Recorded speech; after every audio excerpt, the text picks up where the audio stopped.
Good morning and welcome to P&B Sport right here in Abuja. I'm Ever Sunday. Sorry, we started late. We're behind time, but it's due to some technical fault. But okay, we're right here on board, and we'll start in no time. We'll have the principal team here online with me from Lagos. The principal team, how are you? Good morning.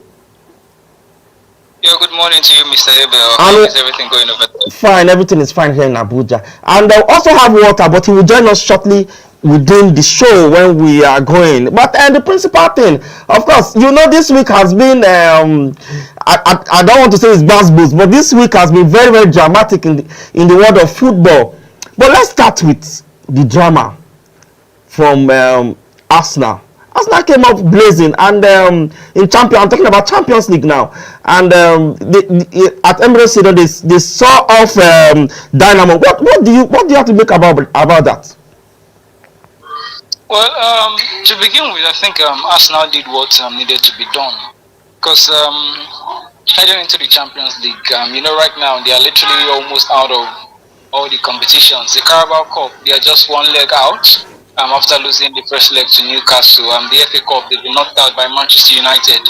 The Premier League, they are still in and about, but the chances of them winning the Premier League because of their inconsistencies looking slim. And the Champions League as well is also another avenue, because you can never say never in football. You don't know how far they would go. So coming up against Dynamo Zagreb, on paper it was a game that you would expect Arsenal should win, and they did what was necessary. Declan Rice, Kai Havertz, Martin Odegaard, all stepping up, and converting for Arsenal, which was a very good one. I think it's going to even give them, the confidence going forward. With just one game left, I think their final game would be against Girona, which would also expect them to win. And, it was very much needed, because if they hadn't won that game, their chances of qualifying straight to the round of 16 would have, probably been difficult.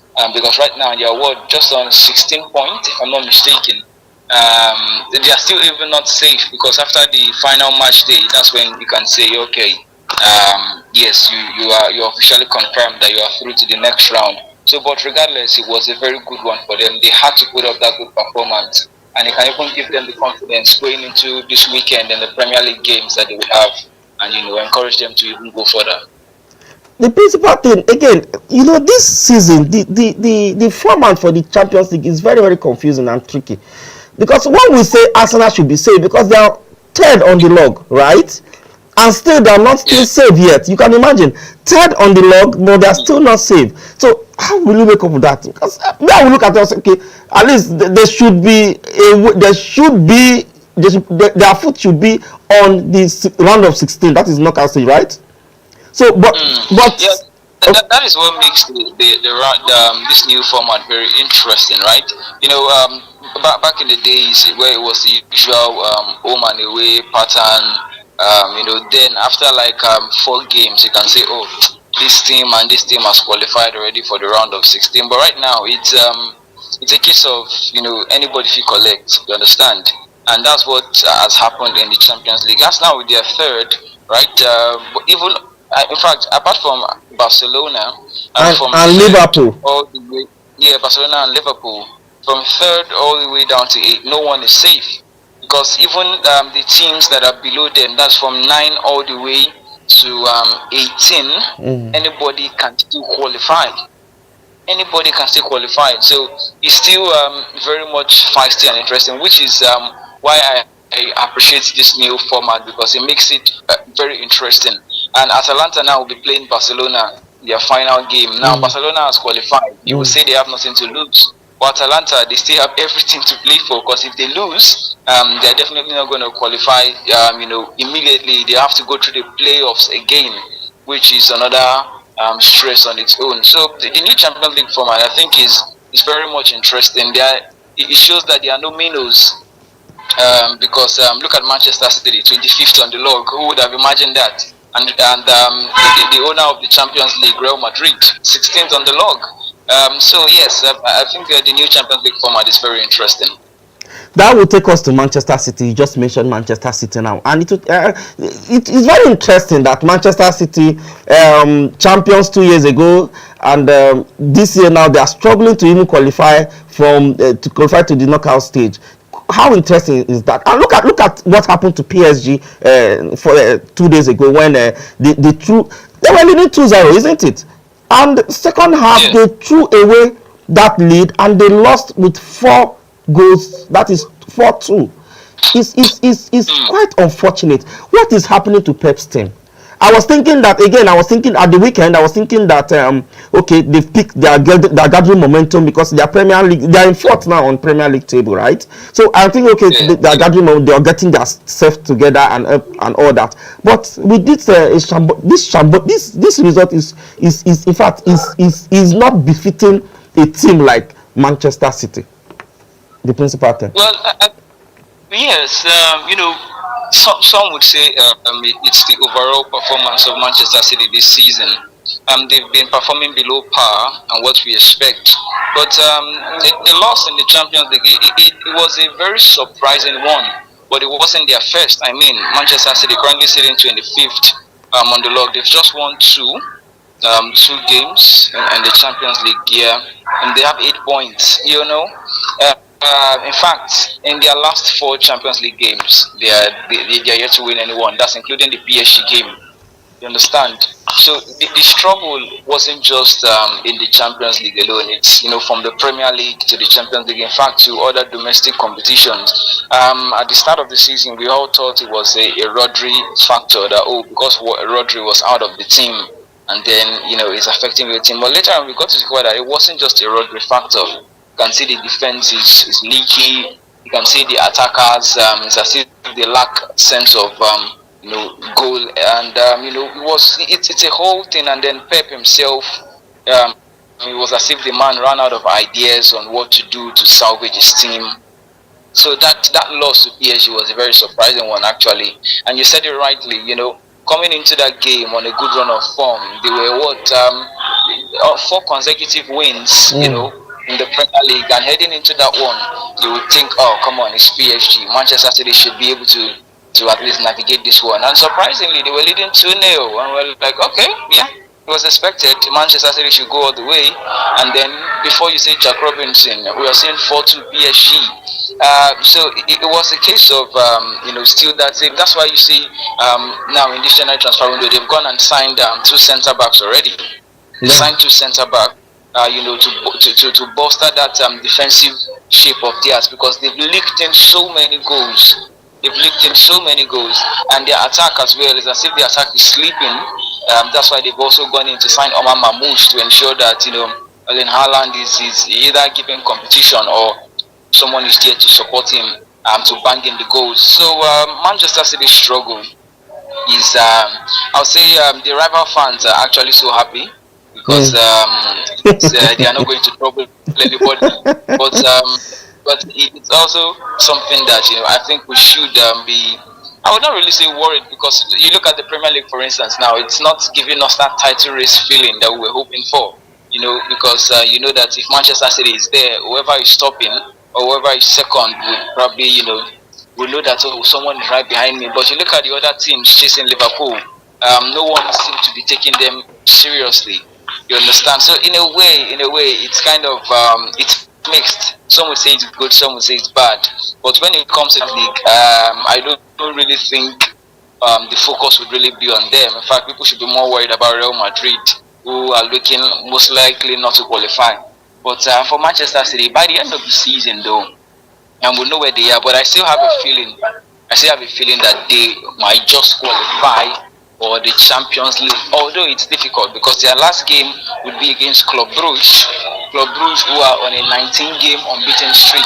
Yes, so it's going to be a very difficult one for Manchester City. But regardless, I think when Pep has been pushed to the very tightest of corners, he knows how to navigate his way around it. So I expect Manchester City to make it through.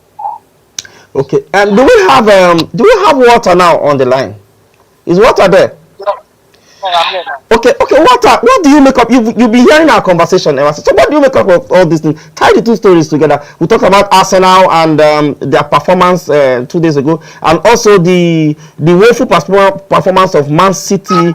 And for Pep again, the principal thing just said it all. Pep has been woeful this season. I don't know. The performance has been down. We've talked about this show before, Walter.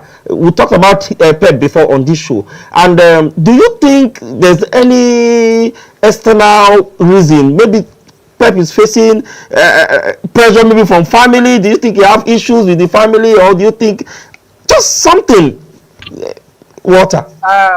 Yes. The truth of the matter is when the whole thing was happening at the beginning of the season, it was like, okay, it's Pep. He will fix it. He will find a way. He will find a way. But the truth of the matter is, I have always stated how Rodri is, or how good Rodri is. The other guy said we thought it was Rodri at the beginning of the season, but I still think it's Rodri till now. I keep on saying it. We're talking about the Ballon d'Or winner. We're talking about the current best player in the world. I have said this several times. Just imagine Ronaldo, Barcelona or Real Madrid without Lionel Messi or Cristiano Ronaldo back there.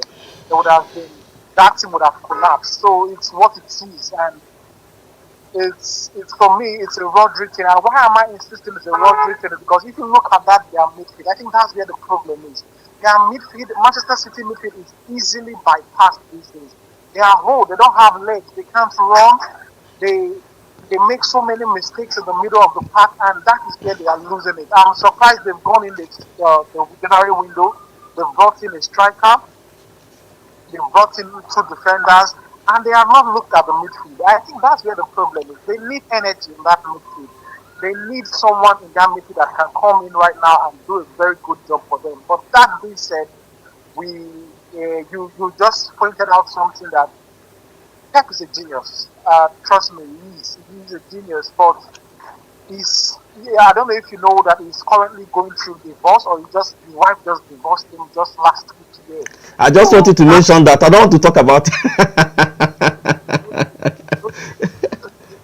So that obviously is, yeah, because you can wonder, this is going on for too long. As a genius that he is, you expect him to fix this mess quick. When they won Ipswich by 6 goals to 0, I was not convinced it's Ipswich. You just need a bit of seriousness, and things just come together for you to beat Ipswich. So that was not really a surprise for me. So I was not surprised when they went to the basis back to defeat against PSG. So, like you said, he's not a stable man right now.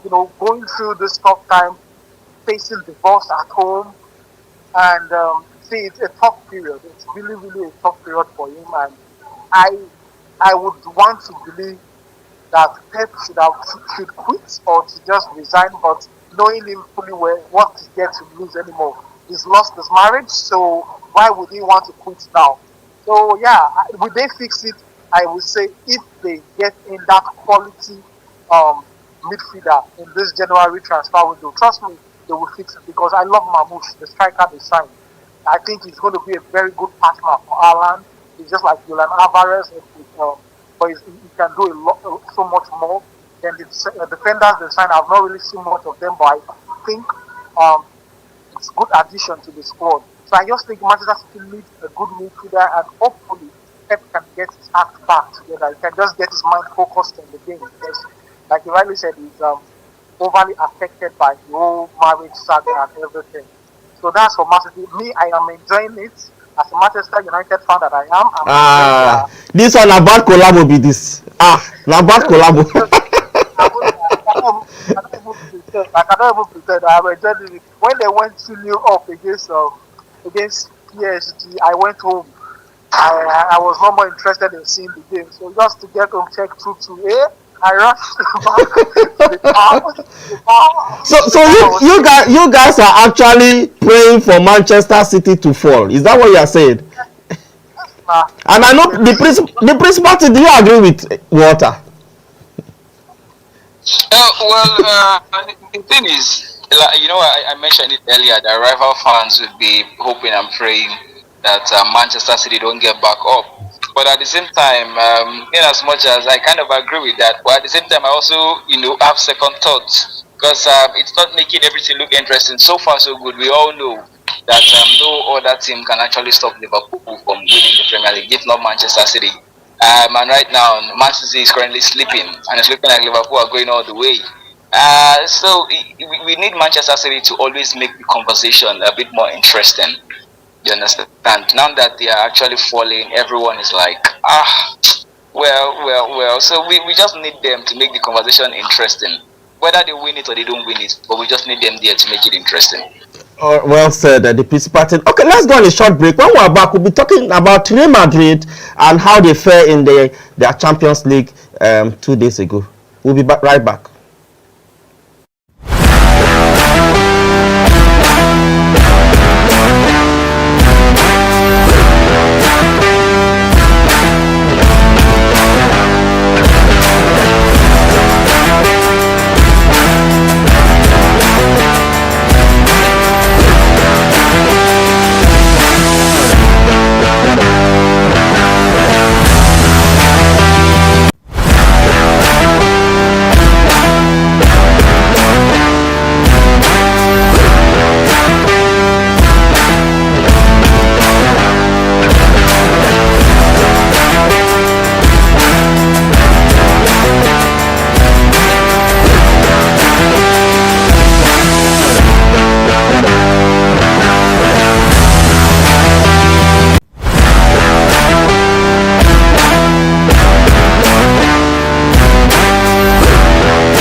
Welcome back. It's P&B Sport right here in Abuja, and of course, I'm with the principal team from Lagos and also Walter from Lagos as well. And together, we've been talking about Champions League, how Arsenal fare in their Champions League game on Wednesday, and also the performance of Man City. But now we're going over to Real Madrid. Real Madrid are the defending champion. Walter.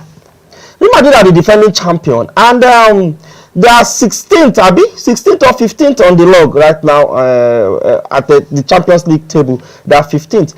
Do you think Man City, how they call Real Madrid will have any bite in this campaign this season?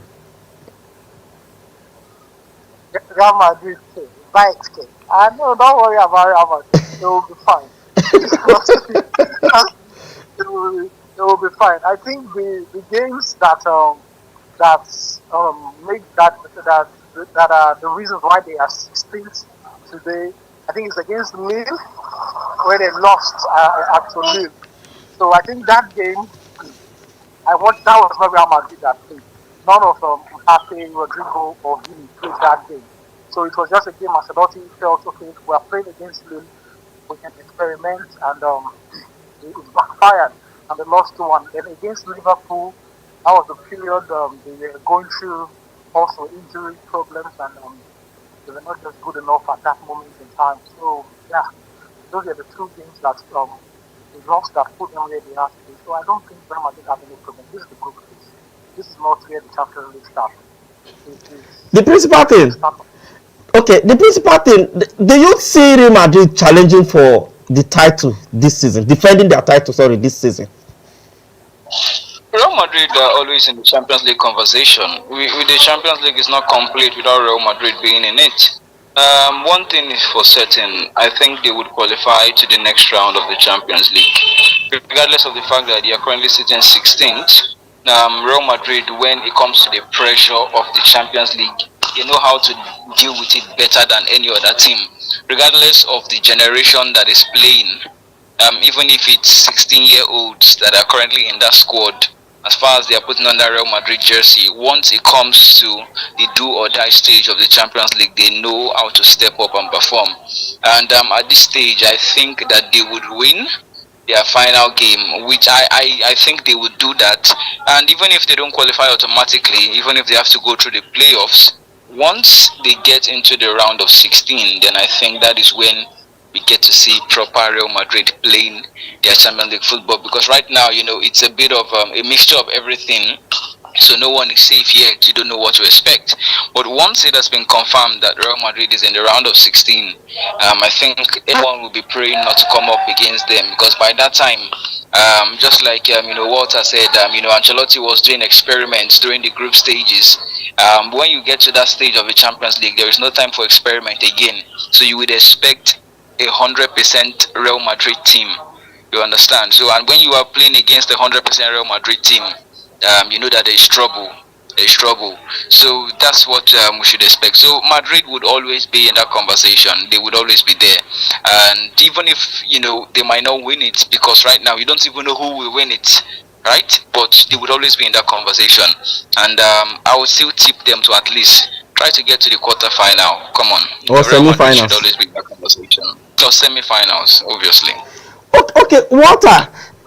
Vinicius Junior have a brace there. I think Rodrigo also got a brace. Then Mbappe scored one of the goals there. What will you make of Vinicius Junior and Mbappe's contribution on that team?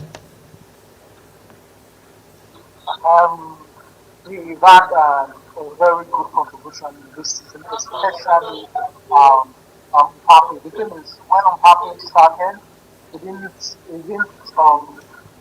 was trying to figure out his new role, how to make him part of the new role. But even that back then, he was still producing the results. He was still scoring goals. But if you watch Madrid critically, then you will see that okay, there are one or two lapses in his games then. So in the past 3, 4, 5 games, I think he is beginning to settle in that new role. He understands it better now, and he's apart from the goals and the assist, he's the better team player in the team. He's mixing well with the other world-class superstars in the team. And for Vini, for me, he's the shining light of this Madrid team. He's the spark. He's the one that you pay money to go and watch, because he's a man of magic. He can come up with moments anytime in the game. So I'm not surprised, and I think he's developed. He's grown. Last season was better than the previous season. This season, I think, is better than last season.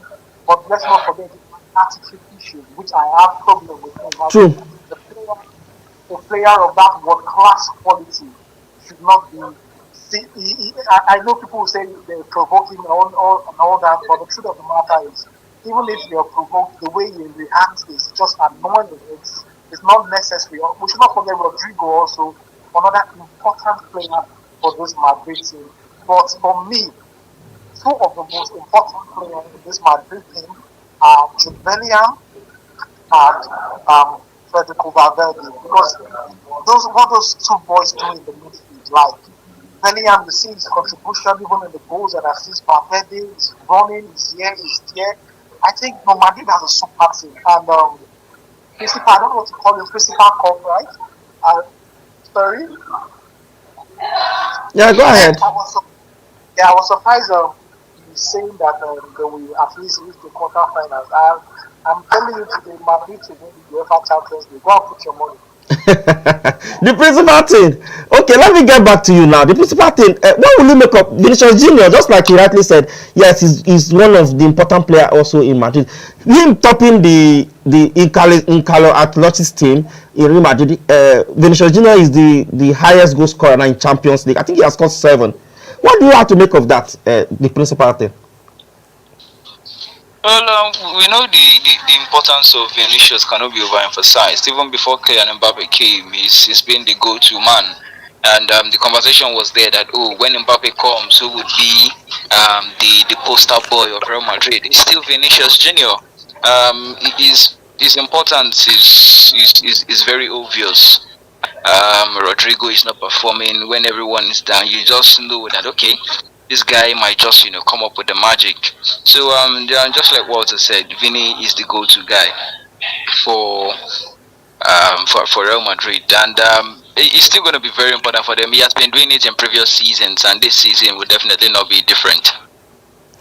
Okay, that's perfect. Okay, let's flip now to the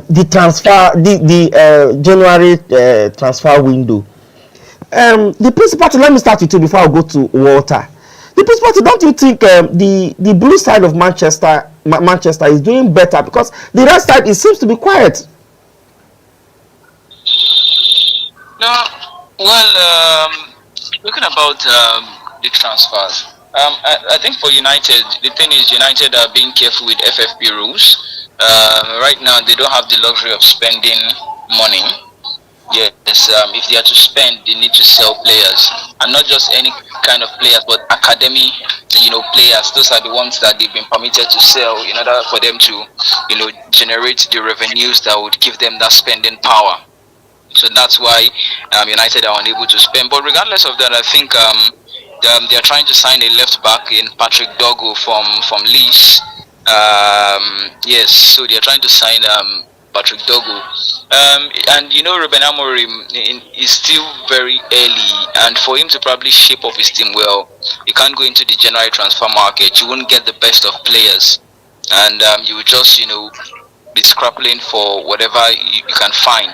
But in the summer, it's best, for you to go in and sign properly the players you need and all of those things. So I think that's the reason why United are not making too much moves. But Manchester City, their problem is very obvious. They really need to go in and get all of those players, which is why they've gone and done. United have players everywhere. You're right. United have players in midfield, in attack, in defense. There's surplus of players. But it's as if the players don't, fit into the manager's philosophy.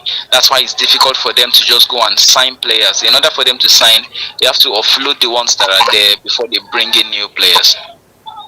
Okay, talking about philosophy, Walter, don't you think, because of course some managers will think that okay, if the crop of players I have now that are stuck with me now, I cannot use them. I cannot use my philosophy on those players, or they don't fit in my philosophy.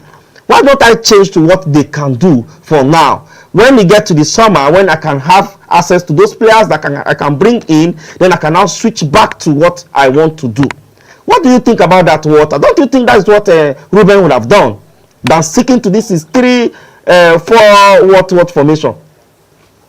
I really don't know why. I don't know how many times we have left, but I wish we started with this topic because I've got so much to say on this issue. The truth of the matter is, Mr. Abel. Yeah. Let's assume you walk into a school as a teacher, and you have your way of doing things that has produced results for you at your previous school. So you now get into this new school, and the students, you discover that these students they have different orientation and different distance. Will you change to what these students know, or you will stick to what you know and make sure the students fit into what you know?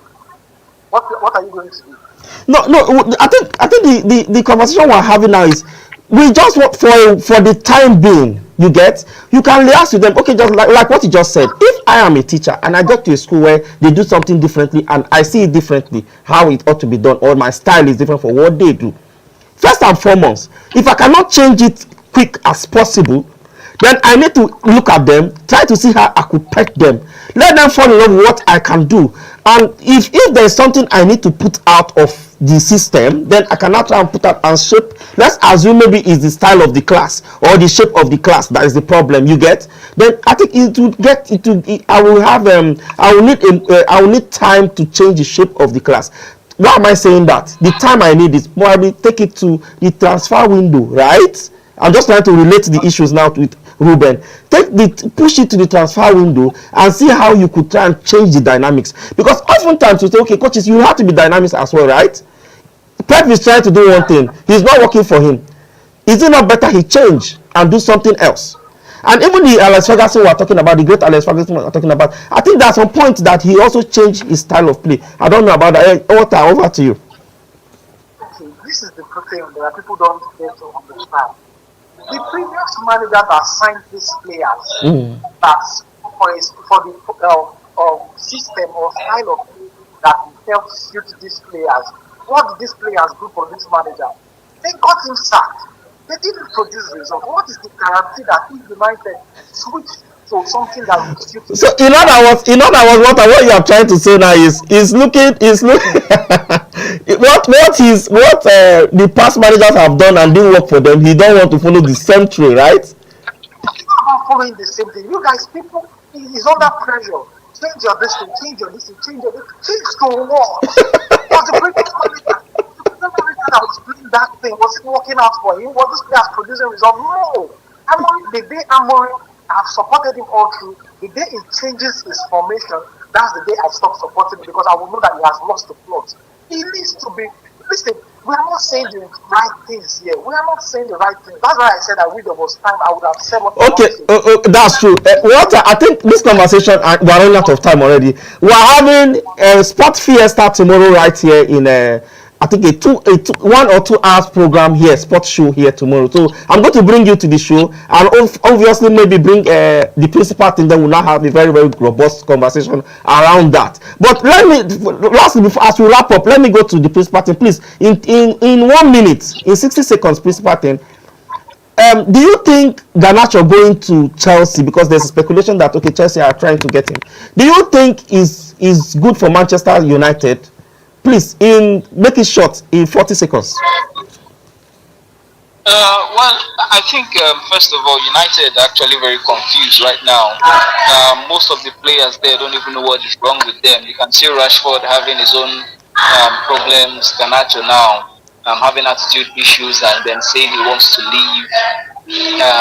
His agent is not even helping issues, traveling around, taking pictures. So many things are actually going on at United. If United are to sell Garnacho, I wouldn't have an issue with it as long as they pay the money. Bring the 80 million and United will sell. I think what United is trying to depict to the whole world now is they don't mind. If you want to leave, you leave. But we are not selling if you don't bring the right value. Same thing, that's what is even actually delaying Marcus Rashford right now, because everybody is thinking, oh, United are struggling, so we can just go there and take advantage of them and just take their players for free. But no, Marcus Rashford, the reason why they are yet to find an agreement is because of the salary issues. You know how much United is paying Marcus Rashford? No club can afford that, right? No club can afford it. So that is even the reason. And so for Garnacho now, Chelsea thinks, oh, they can just go in and sign him. Oh, it was almost like a Jadon Sancho kind of deal. No. United are saying, if you don't have 75 or 80 million, you can't sign him. And Garnacho, what is wrong with him? What is he going to Chelsea to go and do? His career is just starting at United. He's literally the highest goal scorer. He's the one with the highest goals, both goals and assists combined together this season. So what's he going to Chelsea to do? What does Chelsea actually need him for, to be honest? You understand? So I just think it's a case of the player not being sure of what he wants. And for Manchester United, I think Ruben Amorim has made it clear. Anybody that is not willing to play under his system, he doesn't have an issue letting the person go, as long as they bring the right value, so he can have the money to go and buy the kind of player he wants. So I think that's just it. No, thank you. And what are your final words before we go, please? My final word, like I was ending the previous conversation, I think to stop this blame or the players thing right now, I solely put the blame on the board, the Ineos-led Manchester United. They are disastrous. How have we come to the point of how can you bring in a manager that plays a different style of football to the previous manager, different style of football to what suits the players? And this is the 26th or 27th day of January. You've not even made one signing for him. The team is 14th for crying out loud in the league. Manchester City are 6. Look at the signings they are making. I'm not saying I know that they are financial, but how did they get there? How did Manchester United become that club that are scared, that cannot sign players because of PSR rules? How did we get there? Now we are looking at selling our best academic graduate to a rival just to raise funds. Now, blame whoever you want to blame. Leave the players and the coach out of the blame game. Okay, on that note, I'm sure we're going to have this same conversation tomorrow, hopefully by 1 p.m. We're going to have this same conversation. On that note, I want to say a very big thank you indeed, the principal thing, and also Walter for coming up to the show to dissect football and Champions League for us this morning. Thank you so much. Thank you very much, Mr. Thank you. Okay, on that note, that is the size of our show this morning, and a very big thank you to all of you for watching us. And from me and the entire team right in Abuja, I say goodbye.